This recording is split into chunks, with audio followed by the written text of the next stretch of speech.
ပရီးမီးယားလိဂ်မပေးစရာကို2026ခုနှစ်ကစတင်ပြီးတော့တွက်ချက်မယ်ဆိုရင်ထိပ်ဆုံးမှာဦးဆောင်နေမဲ့သူကမန်ယူနိုက်တက်ပဲဖြစ်ပါတယ်2026ထဲမှာရှုံးပွဲမရှိသေးတဲ့ယူနိုက်တက်အခုလည်းကားရဲလက်ထက်မှာ၄ပွဲဆက်နိုင်ပွဲနဲ့အတူလန်ထွက်ပြန်တက်နေပြီဖြစ်ပါတယ်မင်းညကလည်းမနိုင်တာမိနစ်ပေါင်း1900ဝန်းကျင်ရှိနေပြီဖြစ်တဲ့လန်ဒန်ရက်ကချက်ဖာကြီးကိုယူနိုက်တက်တို့တက်ခွာစီပြီးအခုဆိုရင်အစင်လေးနေရာမှာမမမတ်ရက်တည်နေနိုင်ပြီဖြစ်ပါတယ်အခုချိန်မှာယူနိုက်တက်ပရိသတ်တွေအတွက်အရေးကြီးဆုံးကဘယ်အချိန်မှာရှုံးမလဲဆိုတာကိုထိုင်ဆောင်နေရမှာမဟုတ်ဘဲနဲ့အမှုမိုတယောက်ရာသီကုန်မှာဘယ်ကိုရမလဲဘရူနိုဖာနန်တက်ကတော့ဂိုးဖန်နေမှုဘယ်လောက်ရနိုင်အောင်မလဲဆိုတာကိုထိုင်တွေးနေရတော့မှာဖြစ်ပါတယ်။ကားရဲ့တာဝန်မယူခင်တုန်းကသူ့ပေါ်မှာတန်တရားတချို့ရှိခဲ့တယ်လို့မန်စီးတီးအာဆင်နယ်တို့ကိုအနိုင်ရခဲ့တော့ကလည်းဒါဟာကံကောင်းလို့ပါကွာတပွဲတို့နှီးပြပါကွာဆိုပြီးတော့ထင်ကြီးပေးဝေဖန်ကြတဲ့သူတချို့ရှိနေသေးပါ။ဒါပေမဲ့ဖူအန်စပါတို့ကိုစက်တိုက်အနိုင်ရပြီးတဲ့နောက်မှာယူနိုက်တက်ရဲ့အနေထားကိုရှော့တက်လို့မရတော့ပဲဒီတိုင်းသာဆိုရင်ယူနိုက်တက်ဟာတင်ချာနီးရချန်ပီယံဆုကိုတော့မှမျှော်မှန်းနိုင်တဲ့အသင်းဖြစ်နေပါပြီ။တေချာတစ်ခုကဒီခြေစွမ်းကိုသာဆက်ထိန်ထားနိုင်မယ်ဆိုရင် United အတွက်ချန်ပီယံလိဂ်ဝင်ခွင့်ကတော့တေချာပေါက်ရရှိနိုင်မှာဖြစ်ပါတယ်။ချန်ပီယံလိဂ်ဝင်ခွင့်ရတာနဲ့ကားရစ်ကိုဂုံနူးတန်းပေးလို့ရမှာဖြစ်ပြီးတော့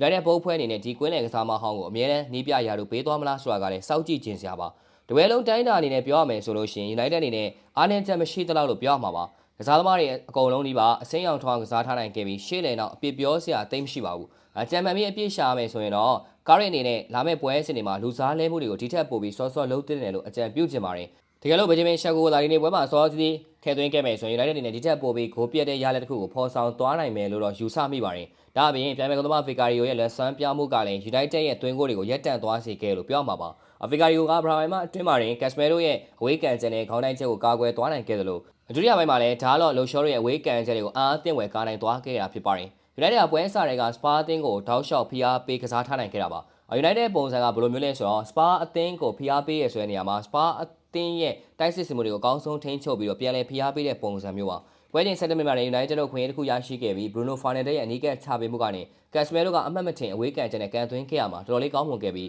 ဂိုးသမား Vicario ကိုအသေးအံကာကွယ်သွားခဲ့ရတာဖြစ်ပါတယ်။အဲ့တော့စပါဘက်ကအခွင့်အရေးတချို့တော့ပြန်လည်ရရှိခဲ့ပေမဲ့လည်းဂလကာရဲ့ကန်ချက်ကပြော့နေခဲ့တယ်လို့လက်စပန်ကလည်းအကောင်းဆုံးကာကွယ်သွားနိုင်ခဲ့ပါတယ်။အပွဲချိန်18မိနစ်မှာဆိုရင်မာတီယာကိုညာရဲ့ဝေးကန်ချက်တော်တော်လေးကောင်းမွန်ခဲ့ပြီးဂိုးဘေးကနေကတ်ထွက်သွားခဲ့တာကထမျောစရာပါ။ဒီလိုနဲ့ပွဲချိန်29မိနစ်မှာတော့ဒီပွဲရဲ့အလှည့်ပြောင်းတစ်ခုဖြစ်ခဲ့ပြီးတော့ Casemiro ပေါ်ရိုမဲရိုကဖျက်ထုတ်ပုံကျန်းခဲ့တာကြောင့်ကွင်းလန်တိုင်းမိုက်ကယ်အိုလီဗာကဓာတ်ရိုက်အနီကန်နဲ့ထုတ်ပယ်လိုက်ပြီး United တို့တယောက်အသာနဲ့ကစားဖို့ဖြစ်လာခဲ့ပါတယ်။ဒီလိုနဲ့ပွဲချိန်38မိနစ်မှာတော့ United တို့ဦးဆောင်စတင်ရရှိသွားခဲ့ပြီးတောက်ကဘောကနေပြီးတော့မိုင်နိုရဲ့တစ်ဆင့်ပြန်ချပေးမှုကိုအမ်ဘူမိုကအဆုံးသတ်သွင်းခဲ့တာဖြစ်ပါတယ်။ဒါအမ်ဘူမိုအတွက်ဒီရာဒီမှာပြိုင်ဘက်အသင်းကြီး9သင်းနဲ့တွေ့ရမှာ9သင်းစလုံးကိုဂိုးသွင်းနိုင်ခဲ့တဲ့မှတ်တမ်းကောင်းကိုလည်းရရှိနိုင်ခဲ့တာဖြစ်ပါတယ်။အဒရီယာပြန်အစမှာ United ကပဲပွဲကိုလွှမ်းမိုးထားနိုင်ခဲ့ပြီးအာမန်တယောက်ဂိုးသွင်းယူနိုင်ခဲ့ပေမဲ့လူချိုနေခဲ့ပြန်ပါတယ်။အဲ့တော့ United တို့တောက်လျှောက်ဖိအားပေးထားနိုင်ခဲ့ပြီးဒါတော့